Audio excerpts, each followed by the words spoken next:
banyak sekali. Jadi istilahnya ada yang harus dia suruh bunuh ibunya padahal masih anak-anak kecil, anak umur 10 tahun.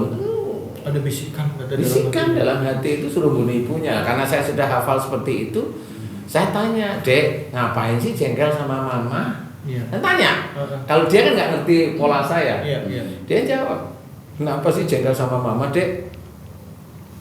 Mama itu loh Ustaz, aku itu ngerjain apa aja tuh salah aja. Dimarahin aja. Ya kan saya harus jengkel." "Bener Bu, begitu?" Saya tanya sama ibunya. "Iya sih," ibunya ya jujur ngomong, "Iya." Nah, ibunya ya alasannya ya gampang, list apa, biar anak saya itu rajin, nurut gitu. Mau salah lewat mana? Kalau tujuannya baik sebenarnya. Tujuannya baik, tapi nggak ngerti kalau dia itu sebenarnya juga marah sama anaknya. Nah, anaknya karena anaknya itu juga agresif mirip sama ibunya, kan keras ketemu keras. Nah, karena anak ini juga keras, takut sama ibunya, kan tertekan dia marahnya. Ya akhirnya muncul di sini. Kecil juga bisa ya? Iya bisa lah. Wong jin itu masuk ke tumbuh-tumbuhan aja bisa. Malah ada orang itu tumbuhan di suatu tempat gede dirukyah itu gara-gara masuk jin. Kan gitu. Janganlah kasihan tanaman kok juga. Yang dirukyah orang aja ya. Iya. Saya malah nganjurin dunia itu loh dirukyah kan gitu ya. Biar jinnya hilang. Biar nggak ganggu orang kan gitu ya. Karena memang kalau saya memang selalu ingat bahwa Allah itu menciptakan sesuatu di muka bumi dan di langit ini tidak akan sia-sia. Ya. Termasuk jin-jin itu, jin itu sebenarnya tidak sia-sia dia menjadikan seorang skizofrenia. Itu jin masuk ke dalam tubuh anak atau ke siapapun dalam kasus ini, kasus kok bisa dia nempel masuk itu? Apakah dia lagi duduk di mana tahu-tahu nempel atau dia memang di rumah karena ngeliat wah emang jinnya udah ngincer ya, ini kan jadi pertanyaan Ustaz. Gimana proses selain pada saat dia kalut biasanya Ustaz dari tahu-tahu jinnya bisa ikutan di sana atau mungkin jin turunan? Enggak. Jadi gini, Allah itu menciptakan jin itu kan banyak sekali ya. Yang jelas kalau dia itu marah kepada istrinya, ini satu kasus gitu ya. Di sebelahnya itu ada pocong kuntilanak, dia marah sama istrinya. Itu kalau dia nggak ketemu solusi, si pocong sama kuntilanak itu nggak bisa langsung masuk karena frekuensinya beda. Karena dia nakutin. Nah, yang masuk adalah frekuensi jin yang memang khusus, dia bisa mengolah otak itu menjadi seperti manusia, menjadi seperti suara manusia. Itu yang disebut was-was kali dalam Islam itu bukan? Bisa, boleh lah. Tetapi selama ini kan itu belum pernah terbukti secara nyata. Dari cerita para teman-teman dakwah itu belum terbukti secara nyata. Kalau di sini saya kan atas izin Allah kan sudah banyak menangani yang skizofrenia. Kalau ditanyain banyak nggak sembuh, alhamdulillah sudah banyak sekali yang sembuh. Nah, kasus yang seperti itu kalau saya amati kayaknya jinnya itu bukan jin bumi biasanya. Skizofrenia itu jinnya itu kayak jin angkasa, jin langit. Jadi bukan kuntilanak, bukan genderuwo, bukan ini, bukan. Tapi orang yang kena kasus skizofrenia bisa yang masuk itu macam-macam bisa. Karena nggak taunya dia kena skizofrenia, tapi dia punya dasar ilmu dari orang tua sebelumnya dan dia itu labil emosionalnya. Jadi karena labil emosionalnya, dia kena skizofrenia untuk bunuh, tapi dia sendiri kemasukan jin sedih karena dia proses dalam berkeluarga. Dia sering sedih dengan pasangannya, dia nangis sendiri. Nah ini jin sendiri, ya ini jin bumi yang masuk. Jin bumi masuk yang khususnya nangis. Jin dunia ini. Jadi memang banyak hal yang memang orang tidak tahu. Tapi alhamdulillah atas izin Allah ini saya bisa cerita. Dan bagaimana cara berdoa? Ya bisa aja doa ini memang dilantunkan oleh seseorang. Karena doa ini yang dilihat oleh Allah Ta'ala adalah iman sama amal solehnya. Jadi siapapun boleh berdoa, bisa berdoa. Persoalannya dikabulkan atau belum adalah imanmu, amal solehmu itu seberapa di hadapan Allah, hanya itu. Hanya itu ya. Jadi artinya kalaupun kita sebagai solusi dari permasalahan ini adalah dengan berdoa, memohon kepada Allah. Mohon kepada Allah Ta'ala. Sebelum kita nanti ngomong ke sana, Ustaz, doanya, caranya gimana? Di sini juga ada yang nonton. Mungkin ada yang mau nanya, silakan.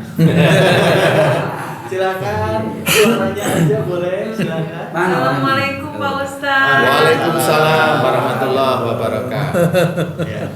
Ngobrolin soal skizofrenia Pak. Iya. Kebetulan nggak secara tidak sengaja dan nggak Secara sengaja lah ya. nggak sengaja orang nggak tahu. Iya. Itu dialami oleh anak aku yang berumur Enggak, itu. yang berumur 9 tahun. Oke. Dimana emang kecenderungan emosionalnya Tinggi ya. itu termasuk tinggi. Nggak tahu dari saya atau dari bapaknya, nggak tahu yang mana. Kalau yang baik-baik dari ibu biasanya. Iya. Yang jelek-jelek pasti dari kamu. Belum tentu Mas. Oke. Bisa dari tetangga. Anak tetangga dong Pak. Wah, ngeri juga ya. Oh, tetangga ngapain? Hah? Saya nggak ikut. Iya. Jadi anakku tuh merasakan ketika ada seseorang, kalau dia bercerita gitu, ada yang ngobrol nih, ini ada di kepala aku. Dia bilang awalnya gitu, ibu kamu cekek, ayo cekek gitu. Awalnya gitu Pak. Terus sama kan yang tadi ya? Iya. Terus tapi dia tahu ini bukan aku yang mau. Dia awalnya seperti itu Pak. Terus setelah itu dia bilang itu ibu kamu mati gitu. Dia bilang seperti itu. Iya. Dia minta supaya ibunya mati. Terus setelah sini, yang paling parahnya adalah ketika yang di kepala itu menghujat Allah. Dengan mengata-ngatain dengan kalimat-kalimat yang kasar, yang biasanya mungkin ini salah satu aku berpikirnya mungkin ini apakah keseringan nonton YouTube yang nggak baik, jadi akhirnya kan kalau anak-anak itu kan sering banget dengar kalimat-kalimat kasar dari YouTube. Jadi itu Allah itu dikata-katain sama kayak anak-anak sekarang kalau ngomong gitu dengan kalimat-kalimat asal ngomongin, asal marah gitu ya? Iya. Asal jeplak lah. Asal jeplak ngatain dengan kalimat kotor, kalimat kotor, maksud kalimat kotor, Iya. kalimat binatang apa segala macam. Gitu. Si anak tuh bingung gitu. Sebenarnya aku salah apa? Karena dia usianya 9 tahun jadi gimana ya, nggak ngerti aku kenapa gitu. Aku kenapa aku harus seperti ini, kenapa aku baru mengalami hal seperti ini, sedangkan aku kemarin nggak pernah ngalamin seperti ini. Itu yang sebenarnya akhirnya menjadi apa ya, kalau seorang ibu tuh ibaratnya sedih ya Pak. Karena kita nggak tahu cara nyembuhinnya seperti apa. Kalau misalnya mungkin orang gede dinasihatin, mungkin mereka akan mengerti. Tapi ketika anak kecil adalah yang dia rasakan kan sakit, aku risih, aku nggak bisa ini, aku nggak bisa ini, aku normal. Belum ngerti konsep itu tuh apa, dia nggak paham apa yang terjadi sama diri dia juga nggak paham. Bingung, mecahinnya bingung ya kan. Aku mesti gimana, itu yang sering banget diomongin. Terus memang si anak ini seneng nonton Pak Ustadz Danu, sering nonton si Ramadhan. Ketika dia nonton dia bilang gini, kenapa ya kok orang-orang itu didoain sama Pak Ustadz sembuh, kok aku nggak sembuh gitu. Dia ngomong seperti itu, aku kok nggak sembuh, kenapa, dia bilang gitu Pak. Jadi sekarang sebenarnya untuk ibaratnya saya sebagai contoh gitu, mungkin ibu-ibu yang lain kalau belum pernah mungkin ngobrol langsung sama anak, mungkin mereka tidak akan tahu, tapi sebenarnya mungkin nggak cuma 1-2 anak yang bisa merasakan ini. Ada mungkin beberapa orang anak yang mungkin belum tentu dia berani ngomong ke ibunya kalau dia merasakan hal yang sama. Kalau itu terjadi dengan anak-anak, itu harus seperti apa sih Pak? Oke. Itu yang mungkin nggak semudah kita ngobrol dengan orang dewasa yang dinasihati, akhirnya mereka memahami. Seperti itu sih kalau boleh tahu. Baik, terima kasih Mbak, sebut saja namanya Bunga ya.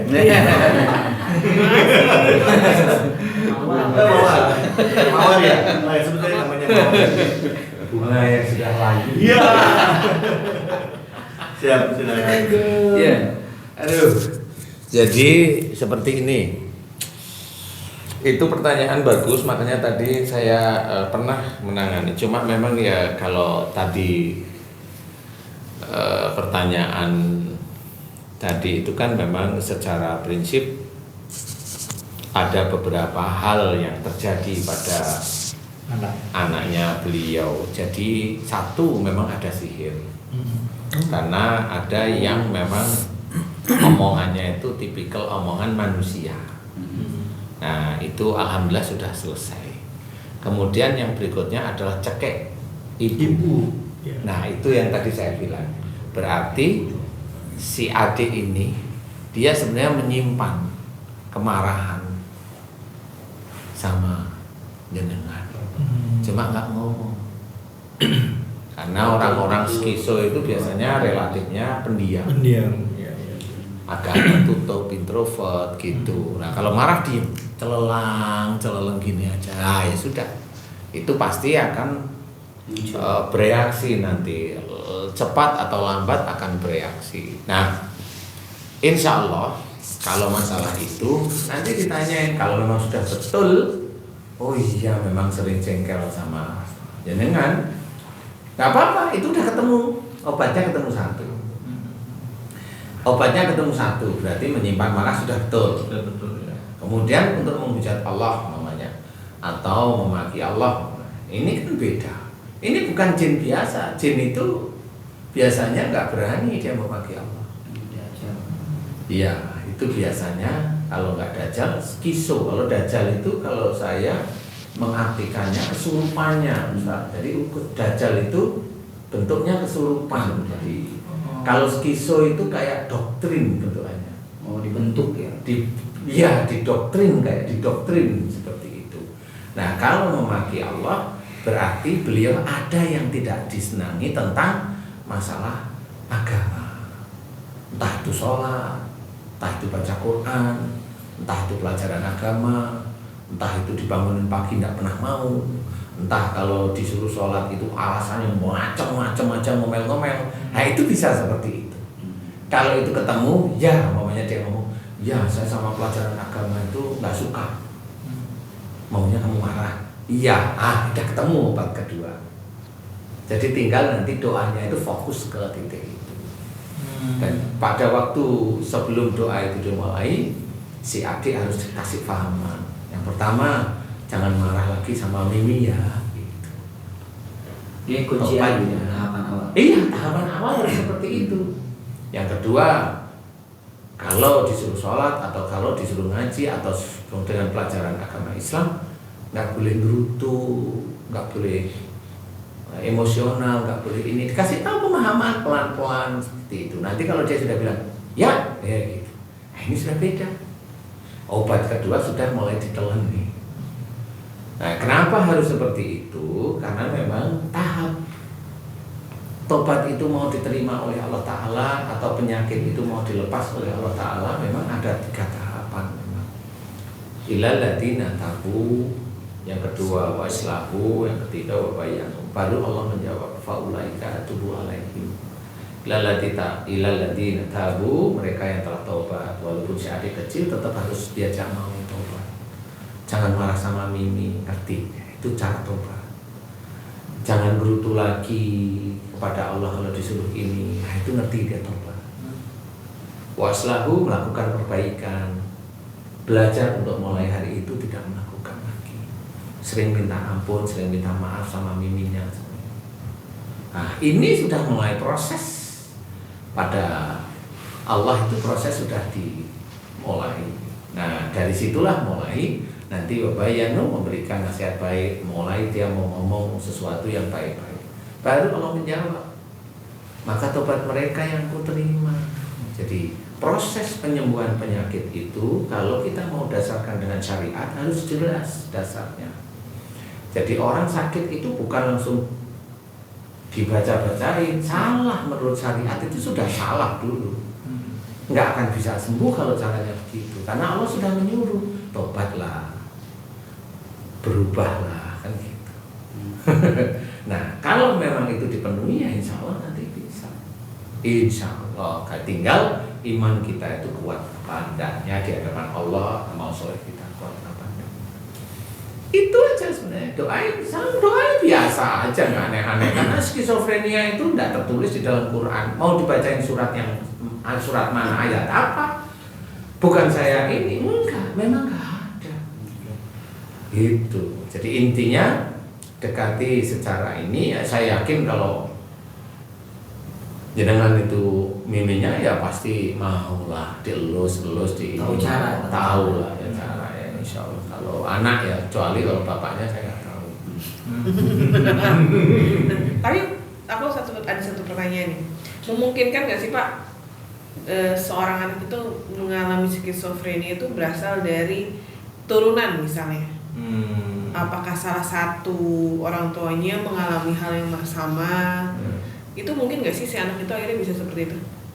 Skizo itu yang turunan itu bukan penyakitnya, yang turunan itu sifatnya, karakternya dulu. Karakter umpamanya salah satu orang tuanya emosional, nah karakternya masuk emosional. Nah kalau sudah karakter emosional, sehari-hari ada beban nggak? Hanya itu aja, beban, ujian yang harus dihadapi seseorang itu, mampu nggak dia menghadapi. Nah kalau tidak mampu, introvert. Kalau yang satu umpamanya orang tuanya karakternya emosional, pada waktu dia menghadapi masalah marah, dia kan keluar marahnya. Nah, dia nggak mau mikir, marah yang keluar, nggak mau mikir itu istilahnya. Memang nggak skizo sih. Nah, tapi anaknya karakternya diem, marahnya diem. Nah, kan nggak ketemu nih solusinya di sini. Ya itulah yang akhirnya masuk jin, masuk ifrit, mengunci, Allah mengizinkan, jadilah skizo. Seperti itu. Gimana? Sudah jelas? Alhamdulillah. Ibu Mawar? Bukan Mawar. Ibu yang sebutlah namanya Mawar. Mawar buka kusa. Jadi jelas bahwa skizo ini berhubungan dengan karakter dari anak sendiri yang diturunkan dari orang tua. Dan kalau sampai kita mengalami permasalahan, terus kita tidak kuat menghadapi permasalahan, sehingga akhirnya muncul kata-kata, bisikan-bisikan, itu bukan datang dari dalam, tapi juga itu adalah sebenarnya bisa jadi masuk dari bisikan dari jin, ya, untuk kita melakukan hal-hal tersebut. Nah, pertanyaannya Ustaz, tidak jarang juga dari orang-orang ini yang mengalami oke. Ada aja kita simpan pertanyaannya.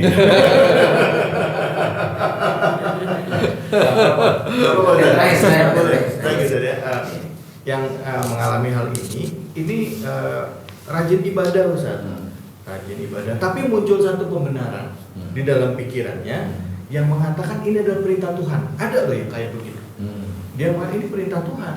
Begini. Nah itu langsung saja, karena dia merasa apa yang dia lakukan itu sudah benar semua. Nah makanya dia ada skizonya ya perintah Tuhan. Yang tadi saya sampaikan. Nah iya. Nah dia dinasihatin nggak bisa karena merasa agamanya dia ngerti. Iya. Ini udah benar ini. Ya yang benar ini gitu, tidak boleh. Dan dia merasa dia pun dekat dengan merasa melakukan ibadah ya. Saya nggak ngomong agama manapun, tapi kira-kira begitu. Kira-kira begitu. Dan itu banyak yang seperti itu. Sehingga dia mengkultuskan dirinya seorang A, B, C. Kalau mamanya kalau di kita itu ya dia merasa dirinya nabi mamanya. Nah ya itu sudah bukan muncul di situ. Muncul dia. Merasa dia itu yang hebat, pintar, dia guru yang paling benar namanya. Itu nanti lama-lama ya bisa datang skizo. Karena sebenarnya kalau dia kan tahu agama, iya, tapi imannya kan compang-camping di hadapan Allah. Iya. Karena pada saat dia itu mengetahui agama, tapi dia ujub riya, selesai. Imannya hancur sudah, walaupun dia mau pakai gamis, pakai peci haji kayak apa, hancur itu sudah. Mau kayak apa?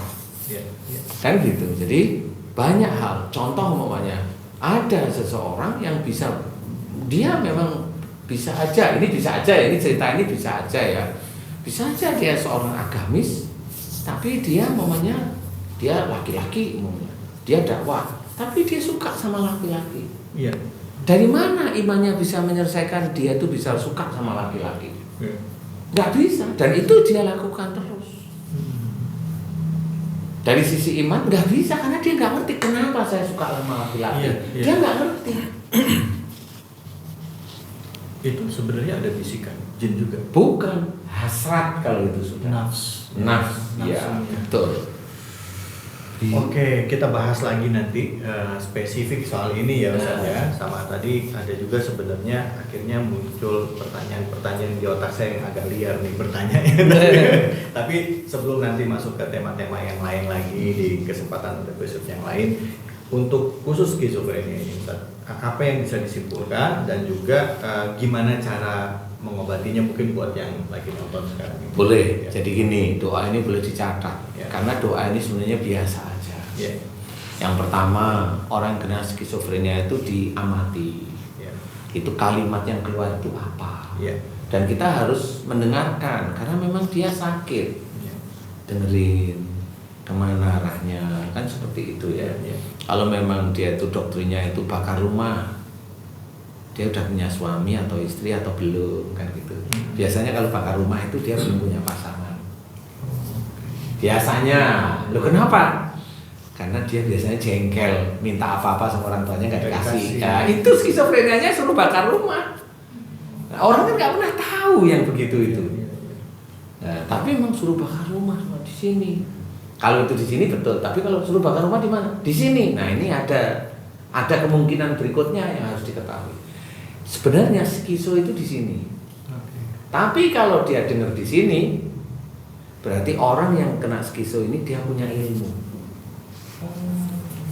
Ilmu, ngerti ilmu ya, maksudnya ilmu itu yang sering diamal-amalin, dia ritual apa, nanti ada jin di dalam tubuh, itu ilmu.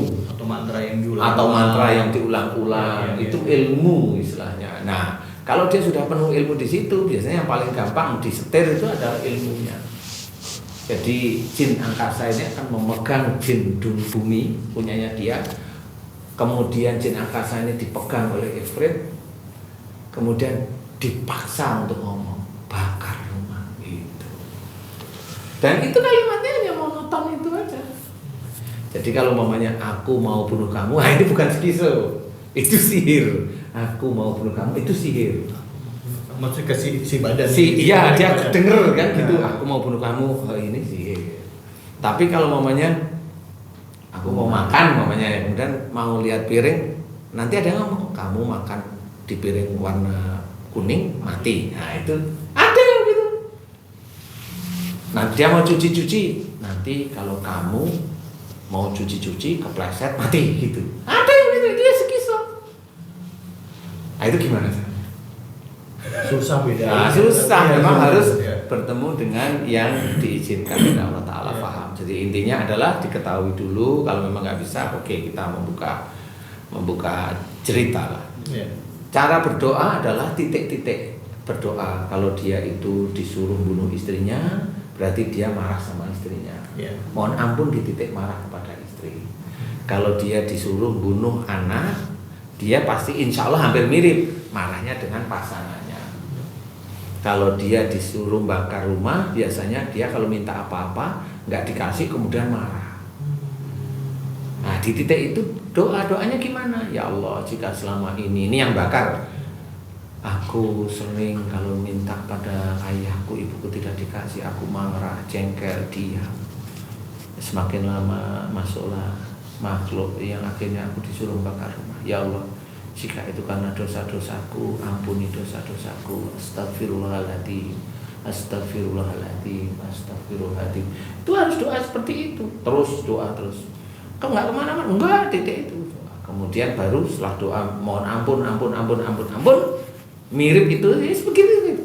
Kemudian baru doa, ya Allah, aku mohon padamu lepaskan penyakit skizofrenia ini, halusinasi ini dari pikiranku, hatiku, dan semua organ-organ di tubuhku ya Allah. Amin amin ya rabbal alamin. Muji Allah subhanallah, alhamdulillah, seperti itu. Karena kita nggak punya kekuatan, serahin aja sama Allah Ta'ala dengan memuji Allah. Tinggal Allah nanti yang melihat imannya kuat, amal sholatnya kuat atau belum. Serahin aja dulu. Kalau memang sudah dicoba berhari, minggu, bulan, ada peningkatan nggak cari suara? Dulu suaranya jelas, mulai berkurang. Oh berarti doa ini mulai dikabulkan sama Allah. Teruskan seperti itu. Karena skizo itu tidak ada obatnya di muka bumi itu tidak ada obatnya, hanya kasih obat penenang aja. Seperti itu. Jadi doanya insya Allah seperti ini. Ini saya buka aja biar semuanya paham bahwa wa ma asabakum min musibatin fa bima kasabat aydikum. Itu betul. Apa saja musibah yang kau terima itu disebabkan dari buah tanganmu sendiri. Itu betul Allah yang berkata. Jadi kalau seseorang kena musibah, dia merasa tidak berdosa, dia ingkar terhadap ayat ini. Kalau udah ingkar berarti kufur. Nah, iya.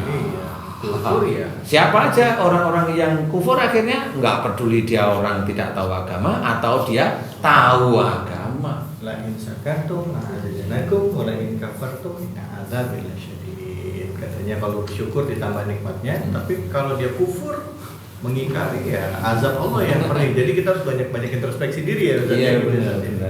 Harus belajar lah ya. Ya kadang kebanyakan kita sering merasa pada saat ditimpa masalah yang benarnya adalah kita selalu jadi korban. Padahal belum tentu begitu. Justru kalau kita lihat, ingat saya selalu bicara setiap pagi ngobrol sama satu selalu kasih pelajaran dari saya untuk kita semua yang ada di ruangan bilang begini, Mas, setiap musibah itu tidak mungkin terjadi langsung ujung-ujung. Pasti ada runutan peristiwa sebelumnya. Nah itu, dan Allah itu kalau tahu-tahu mendadak orang tertimpa musibah, berarti Allah itu nggak adil. Allah itu zalim. Justru Allah itu maha baik. Allah itu baik. Jadi takdir itu sudah kita yang buat sendiri dari awal. Dan dicatat oleh Allah Ta'ala. Mau kemana arahnya. Betul. Kalau Anda perbuatannya begini, pasti arahnya akan ke situ. Ya. Jadi jangan buru-buru nyalahin orang. Kalau ada apapun dalam hidup, introspeksi diri gitu ya Ustaz ya. Betul. Mohon ampun sama Allah. Masya Allah. Terima kasih banyak Ustaz. Udah 30 menit lebih, udah hampir 1 jam ini. Jadi kalau misalnya saya alhamdulillah tadi nyampe ke sini ke klinik Ustaz di Tebet Barat tadi, tempat saya berharap wah Ustaz pengen belajar lagi sama Ustaz hari ini banyak, dan mudah-mudahan dengan ilmu yang Ustaz sampaikan bisa bermanfaat. Amin ya Allah. Amin ya. Terima kasih banyak Ustaz ilmunya. Ustaz Abis, hari ini kok nggak ikutan nanya, mestinya nanya. Udah cukup, kan tadi udah diwakili. Iya. Oke, makasih banyak ya. Ikuti terus channel dari Ustadz Danu official channel, dan pasti banyak ilmu-ilmu yang bermanfaat yang akan di-sharing oleh Ustadz. Amin ya Allah. Itu aja Ustadz ya, cukup ya Ustadz ya. Terima kasih banyak. Assalamualaikum warahmatullahi wabarakatuh. Waalaikumsalam warahmatullahi wabarakatuh.